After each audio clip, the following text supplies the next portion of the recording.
Seuzon ya, buruk sangka ya, mohon maaf gitu ya. Nanti dosanya saya tanggung lah soal buruk sangka ini. Tapi apakah itu sekedar keceplosan atau karena kebiasaan markup kebiasaan markup dana gitu. Jadi pas ngomong tuh ya Sudah ini apa namanya, udah spontan kayak gitu.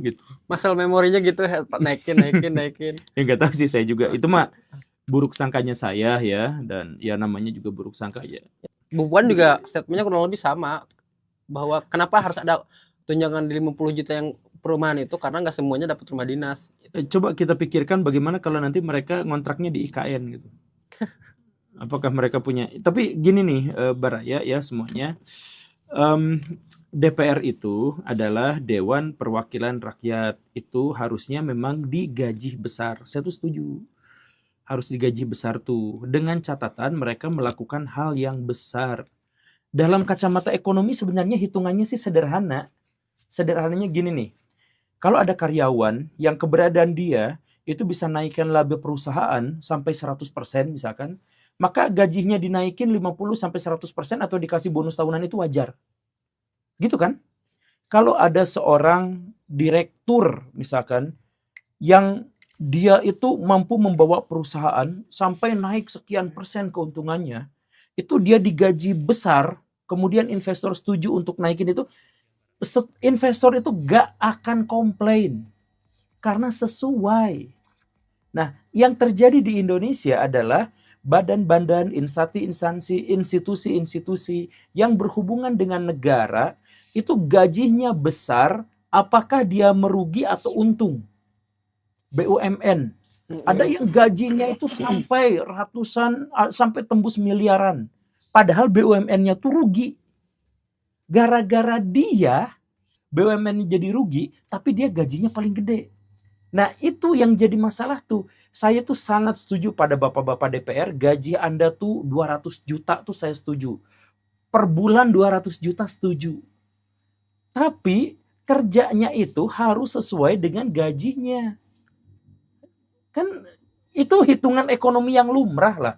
Gak usah kita belajar masuk ke stan untuk dapat hitungan kayak gitu, kan mudah. Nah sekarang DPR itu kebanyakan ngurusin usulan-usulan pemerintah untuk jadi undang-undang, bukan usulan rakyat, bukan urusan daerah. Kemudian sekitar 70-80% mereka rapatnya di hotel, tertutup dan tidak diketahui oleh publik.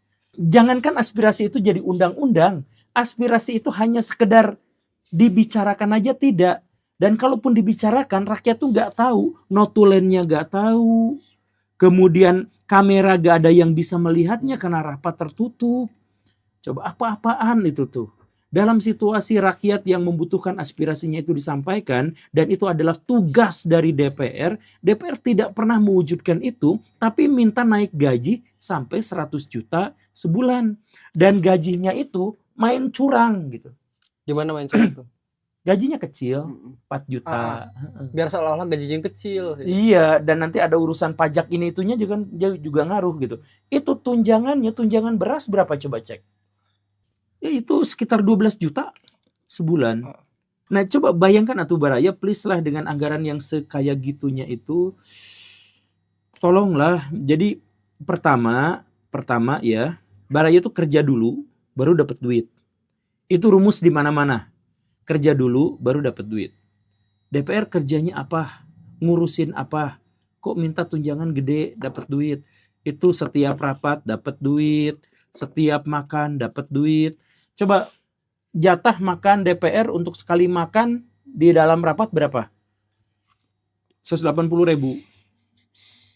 Sekali makan, sekali rapat. Satu orang. Nah, gaji yang makan yang dijatahkan Pak Prabowo untuk anak-anak kita itu berapa? 15.000. 15.000 kegedean, sekarang udah 10.000, dipotong ini itu kan nanti kecil banget. Nah, mewakili rakyat tapi sangat tidak mewakili gitu. Jadi ya kayak gitulah, menyebalkan itu. Jadi please lah, sekali lagi kita tidak pernah khawatir kita tidak pernah komplain dengan pajak yang naik. Asal kompensasi balik ke masyarakatnya itu jelas gitu. Kita nggak pernah juga komplain soal gaji DPR yang naik. Asal mereka tuh kerja buat kita jadi DPR beneran, bukan jadi mafia gitu. Kan gitu. Ya Di terpecah negara-negara gitu. yang sudah maju tuh ya pajak tuh memang bisa gede banget gitu. Tapi mereka tuh yang nggak banyak komplain soal pajak karena mereka tuh ngeliat kok, oke, udah segini gitu. Jadi jadi seperti yang saya pernah bilang beberapa kali, jadi pajak tuh sebenarnya dipahaminya sebagai investasi, bukan sebagai zakat ya, sebagai investasi gitu. Jadi rakyat menginvestasikan uangnya itu kepada pemerintah. Nah, setelah dikasih setengahnya itu, ternyata apa? Kemakmuran dari rakyat itu melesat dan bisa dihitung, ada kalkulasinya, bisa ketahuan, transparansinya, bisa kelihatan. Jadi, oke, saya kasih 50, worth it nggak sih? Ya worth it lah, orang penghasilan saya naik berkali-kali lipat. Karena apa penghasilan saya naik berkali-kali lipat?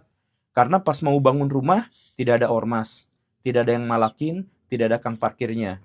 Kemudian si makanan, saya bikin toko misalkan untuk bikin makanan dan lain-lain sebagainya. Itu si jalannya di depannya sudah bagus. Kemudian jarak dari kantor ke sininya sudah diakomodasi. Sudah santuy. Kemudian saya masang iklan, sudah tidak ada yang ngerobek, masang spanduk, semuanya udah selesai gitu. Jadi ngasih 50% penghasilan untuk negara dan itu kembali lebih besar daripada itu dalam bentuk non material, itu sama seperti kita beli jasa gitu. Jadi sama seperti saya ngomong ke negara, nih negara saya kasih 1 triliun tapi kamu kasih ke saya ya. Jadi ya kayak kita beli fasilitas aja. Jadi sekolah gratis, oke. Gak usah keluar biaya lagi dan sekolah gratisnya itu si guru-gurunya itu dibayarnya udah gede banget. Jadi anak masuk sekolah pulang tuh happy.